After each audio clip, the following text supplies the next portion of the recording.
پھر اس میدان میں آپ کو کھلاڑی اتارنے پڑتے ہیں، آپ کو کھیلنا پڑتا ہے. بھائی اگر فیلڈ خالی پڑی رہے گی، ایک سائیڈ کھیلتی رہے گی، تو یہ کیا گیم ہوئی؟ بالکل ٹھیک ہے. اچھا کیسر شریف صاحب یہ بتائیے گا کہ کشمیر کمیٹی اب تک کیا کر چکی ہے؟ ہم نے دیکھا حکومتیں بدلتی ہیں، پہلے تو مولانا فضل الرحمان صاحب تھے، ان پہ بڑا اعتراض تھا. کیا اس موجودہ حکومت کے اندر کشمیر کمیٹی نے کوئی اپنا رول پلے کیا نظر آیا آپ کو؟ دیکھیے کشمیر کمیٹی تو ظاہر ہے اس گورنمنٹ کا ایک بہت چھوٹا سا پارٹ کے وزیر اعظم اور پوری کی پوری جو حکومت ہے اس کی پالیسی اس پر کچھ اور ہے. تو کشمیر کمیٹی ایک بالکل وہ رہ جائے گی ایک نام کے حوالے سے یا سمبل کے طور پہ. فخر امام صاحب آئے تھے، انہوں نے کچھ ایکٹیویٹی کرنی شروع کی، ان کو بھی انہوں نے تبدیل کر دیا. تو میں نہیں سمجھتا کہ کشمیر کمیٹی کوئی بہت بڑا کلیدی اور لیڈ کرنے والا رول پلے کر سکتی ہے. البتہ اس کے اگر حکومت کی پالیسی اس حوالے سے واضح ہو، اگریسو ہو، جس طرح ابھی جنرل صاحب نے کہا، تو پھر یہ کمیٹیاں جو ہیں وہ اس حوالے سے رول پلے کرتی ہیں. تو یہ تو کشمیر کمیٹی پہ کیا شکوہ کرنا جب آپ کے وزیر اعظم صاحب جو ہیں وہ عجیب و غریب حرکتیں کر رہے ہوں، اور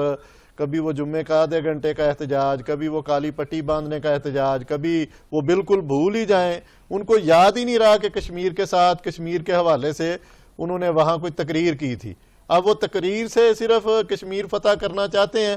تو یہ تو ممکن نہیں ہوگا. میرا یہ خیال ہے کہ یہی پوری بات ابھی جنرل صاحب نے کی. تو یہ تو اس پہ تو پوری ملٹی ڈائمینشنل ان کو ایک اسٹریٹجی جو ہے وہ بنانی پڑے گی، اور جتنے انڈیا کے ساتھ معاہدے ابھی تک ہمارے ہیں ان کو ختم کرنا چاہیے اور سفیر کو واپس بھیجنا چاہیے، اور اگریسولی ایک میسج جو ہے وہ انڈیا کو اور پوری دنیا کو دینا چاہیے کہ ہمارے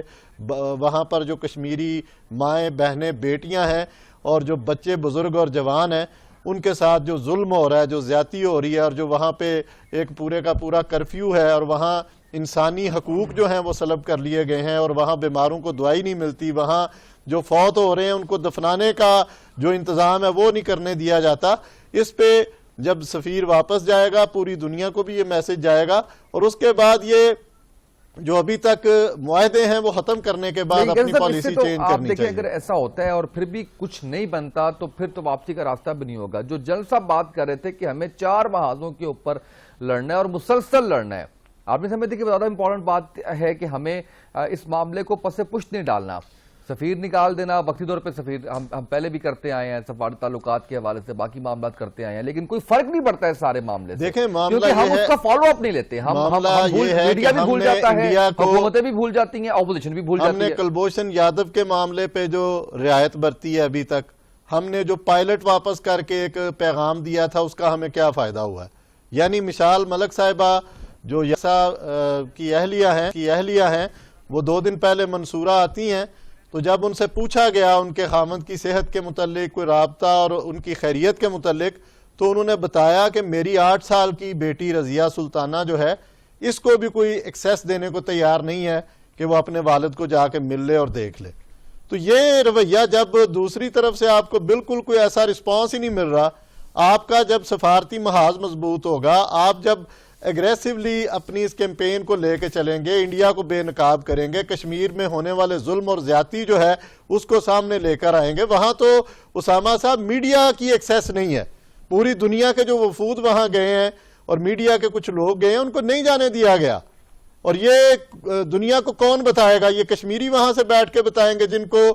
آج کی دنیا میں انٹرنیٹ کی سہولت جو ہے ان کے پاس نہیں ہے. ٹیلی فون جو ہیں ایک تو دیے نہیں جاتے، دیے جاتے ہیں تو بہت تھوڑا سا ٹائم، اور اس پر بھی وہ ایک ایک لفظ کی جو ہے وہ اس کو کاپی کرتے ہیں، دیکھتے ہیں، ریکارڈ کرتے ہیں، چیک کرتے ہیں. یہ پاکستان کا فرض ہے جس کی وہ شارگ ہے، جہاں جس کو 3 دریا کشمیر سے مل رہے ہیں، جہاں دریاؤں کے پانی میں خون کے جو وہ قطرے ہیں اور بہنوں کے جو دوپٹے ہیں وہ آتے ہیں. یہ ہمیں اس حوالے سے غیرت کرنی ہے. ہماری حکومت کو سوچنا چاہیے کہ تاریخ لکھی جا رہی ہے اور وقت کا جو مورخ ہے وہ ہمیں کن الفاظ میں آنے والے وقت میں یاد کرے گا. یہ وہ موقع ہے کہ ان کے لیے ہر محاذ پر جو ہے وہ آپ کھڑے ہو جائیں اور آگے بڑھ کر اپنا کردار ادا کریں. جنرل صاحب، ماضی کی حکومتوں نے کیا کوئی رول پلے کیا کشمیر کے مسئلے کے حوالے سے؟ اور ابھی جب پچھلے سال کی بات ہے کہ جب بڑا پیک پہ معاملات چل رہے تھے، جب جمعے کے احتجاج کی بات بھی کی عمران خان صاحب نے، تو اپوزیشن کا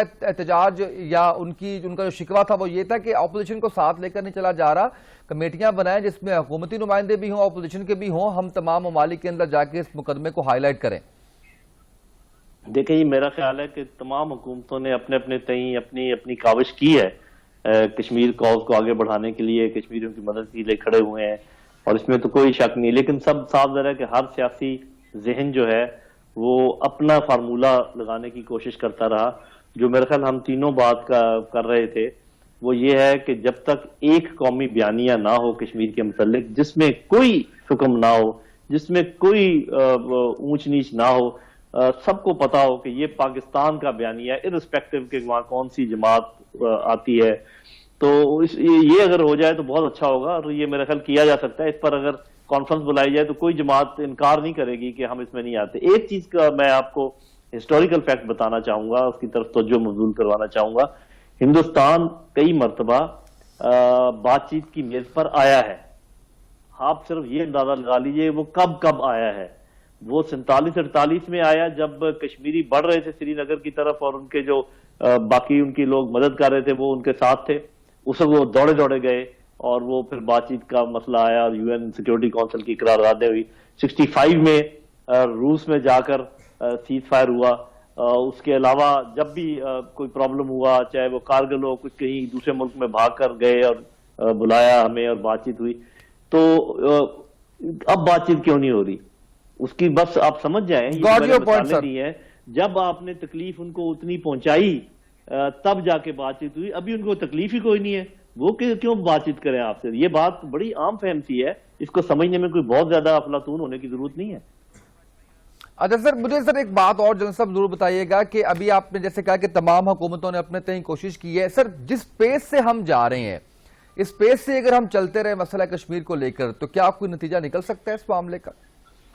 یہ دیکھیں، اگر تو ہم یہ انتظار کرتے رہیں کہ خود بخود کوئی نتیجہ نکلے گا، یا یہ کہ انٹرنیشنل کمیونٹی اس مسئلے کو حل کرے گی، پھر تو نتیجہ نہیں نکلے گا۔ یہ اس زوم میں مبتلا رہے کہ مسائل بات چیت سے حل ہوتے ہیں، جو کہ میں سمجھتا ہوں کہ ایک جھوٹ ہے، سفید جھوٹ ہے۔ کوئی مسائل بات چیت سے حل نہیں ہوتے، اور میں سب کو یہ چیلنج دیتا ہوں کہ مجھے آ کے کوئی بتائے کہ کون سا مسئلہ بات چیت سے حل ہوا ہے۔ First world war, second world war, بعد میں یہ ویتنام کا مسئلہ، یا ابھی جو آپ کا سیریا کا مسئلہ، یمن کا مسئلہ، افغانستان کا مسئلہ، ارے بھائی بات چیت تو تب ہوتی ہے جب یا تو ایک سائڈ مکمل طور پہ ہار جاتی ہے، یا ایک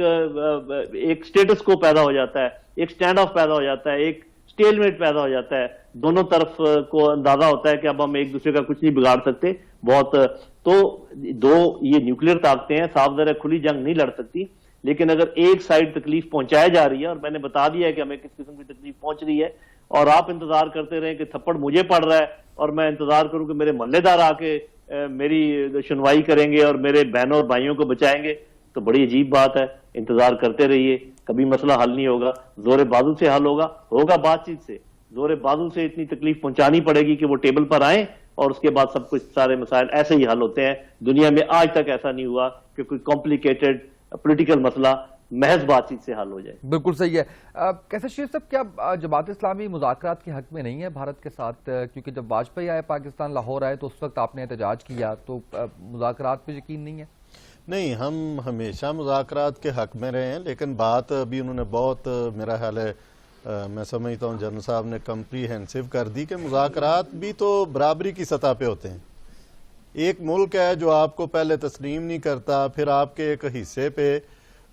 قابض ہے، اور ہری سنگھ سے لے کے آج تک ان کی وہی پالیسی ہے، لیکن آپ ہیں کہ آپ کو سمجھ ہی نہیں آ رہی چیزوں کی، آپ کو اندازہ ہی نہیں ہو رہا کہ یہ سارا معاملہ جو ہے وہ کس طرف نکل جائے گا، اور کل کو پاکستان کو اس کے کیا نقصانات جو ہیں وہ اٹھانے پڑیں گے۔ بالکل مذاکرات ہونے چاہیے، لیکن مذاکرات تبھی ہوں گے جب آپ ان کی برابری کی سطح پر آئیں گے، ان کے پاؤں جو ہیں ان کو اس زمین کی حدت تنگ کرے گی، تو پھر مذاکرات کی ٹیبل جو ہے وہ بچھے گی۔ کبھی بھی کمزور سے طاقتور مذاکرات نہیں کرتا۔ انٹرنیشنلی ہم بڑے عجیب لوگ ہیں، میں تو اپنی اس حکومت پہ اتنا حیران ہوں کہ ٹرمپ جیسے بندے کو وہ سالس کہ اس پہ دیکھ رہی ہے، اور وہ کہہ رہے ہیں جی میں سالسی کا کردار ادا کر سکتا ہوں۔ کبھی دودھ جو ہے اس کی بلے نے بھی رکھوالی کی ہے. یہ بڑی عجیب بات ہے کہ مسلمانوں کے ساتھ پوری دنیا میں جو کچھ ہو رہا ہے وہاں کوئی آواز, کوئی بڑا جو سٹیپ ہے وہ عالمی طاقتیں اور پورے اقوام عالم نہیں لیتا, لیکن دوسری طرف چھوٹا سا کوئی اشارہ جو ہے وہ سوڈان میں کیا جاتا ہے تو چیزیں بدل جاتی ہیں. مصر میں جو ہے وہ جمہوری حکومتیں الٹا دی جاتی ساتھ ہی ہیں. مشرقی تیمور بھی دیکھ رہے ہیں کہ وہاں پہ ریفرینڈم ہوا, کیا وجہ ہے کہ وہاں ہو سکتا ہے یا نہیں ہو سکتا؟ یہ ساری کی ساری جو چیزیں ہیں یہ ہمیں بالکل میسج دے رہی ہیں کہ ہم نے اس کو کس اینگل پہ لے کے چلنا ہے. کشمیر پہ جو آپ کے اپنے ہیں اگر وہ دور ہوتے ہیں تو اس کی وجہ کیا ہے, اور میں یہ سمجھتا ہوں کہ ہمیں ترکی اور چین کا بے حد مشکور ہونا چاہیے اور باقی ان ممالک کا کہ جو اس حوالے سے ہمارے ساتھ آواز میں لاتے ہیں. ہمیں ان کو ساتھ میں لا کر ان کی مشاورت کے ساتھ اس معاملے کو آگے لے کے چلنا چاہیے. لیکن اسامہ صاحب ایک بات بڑی کلیئر ہے کہ یہ تب تک نہیں ہوگا جب تک وقت کی حکومت جو ہے وہ بڑا سٹیپ نہیں لیتی. آج ہی جس طرح جنرل صاحب نے کہا, میں بالکل اتفاق کرتا ہوں کہ اگر وزیر اعظم آج ہی کشمیر پر کوئی قومی کانفرنس بلاتے ہیں تو کوئی ایک پارٹی پاکستان کی ایسی نہیں ہوگی کہ جو کشمیر کاز کے لیے اپنی اس حکومت کے ساتھ ساری ناراضگیاں, سارے گلے شکوے, ساری سیاست, ساری سیاسی پالیسیاں ایک سائیڈ پر رکھ کے لوگ کشمیر کے لیے آئیں گے اور اپنے وزیر اعظم کو کشمیر کے معاملے پہ اس کا بازو اور کندھا مضبوط کرتے ہوئے پورا اعتماد دیں گے کہ آگے بڑھو اور بات کرو. لیکن افسوس کہ آج تک وزیر اعظم صاحب نے ایسا کوئی قدم نہیں اٹھایا, اور آج بھی اگر انہوں نے یہ قدم نہ اٹھایا, یہ وقت گزر رہا ہے, بڑی تیزی سے گزر رہا ہے. کشمیری جو ہیں وہ جس نظر سے اور جس امید سے پاکستان کی طرف دیکھ رہے ہیں, پرچم میں, پاکستان کے پرچم میں جو ہے وہ دفنائے جاتے ہیں, اس سے بڑی محبت, اس سے بڑا اعلان, اس سے بڑی آپ کہہ لیں یکجہتی, اس سے بڑی توقع اور عقیدت کیا ہو سکتی ہے. تو آج اگر ہم نے نہ کیا اور یہ وقت ہاتھ سے نکل گیا تو آپ یاد رکھیں کہ یہ کشمیریوں کو تو اللہ آزادی دے گا انشاءاللہ, اور آزادی ان کا مقدر ہے اللہ تعالیٰ کے فضل و کرم کے ساتھ. جو انہوں نے استقامت دکھائی, جو انہوں نے قربانیاں دی, جو انہوں نے خون دیا, جو نسلوں کی قربانیاں وہ دے رہے ہیں, ہم ان کو خراج تحسین پیش کرتے ہیں, ان کے لیے دعا گو ہیں, ان کے لیے پریشان ہیں, فکر مند ہیں. ہمارے دل جو ہیں وہ ان کی وجہ سے زخمی ہیں, لیکن اس حکومت کو نہ یہاں معافی ملے گی, اور شاید اگر انہوں نے یہ اپنا رویہ نہ بدلا تو آگے جا کے کشمیریوں کا ہاتھ ہوگا اور ہمارے ان حکمرانوں کا جو ہے وہ گریبان ہوگا. جنرل صاحب ایک آخری سوال آپ سے. سر آپ نے جس بات کی طرف نشاندہی کی ہے اسی حوالے سے میں آپ سے سوال کرنا چاہ رہا ہوں کہ سر حکومتیں اگر کوشش بھی کرتی رہی ہیں اور پھر جو آپ بتا رہے ہیں کہ جو تکلیف بھارت دیتا ہے اس کو وہی تکلیف پہنچانی چاہیے, کیا چیز سر اس کے آگے ہرڈل بنتی ہے ہماری حکومتوں کی کہ ہم اینٹ کا جواب پتھر سے نہیں دے پاتے؟ جی, پہلی تو ایک بات یہ ہے کہ دیکھیں بہت سارے ایسی چیزیں ہوتی ہیں جو عام عوام کے معلومات میں نہیں ہوتی اور وہ نہ ہی ان کو ہونا چاہیے. تو یہ صحیح پتہ نہیں چلتا کہ حکومت کی پالیسی جو ہے مکمل طور پر کیا ہے, لیکن یہ کہ انڈیکیشنز ہوتی ہیں, آپ کرائم سے اندازہ لگاتے ہیں کہ کیا ہو رہا ہوگا کیا نہیں ہو رہا ہوگا.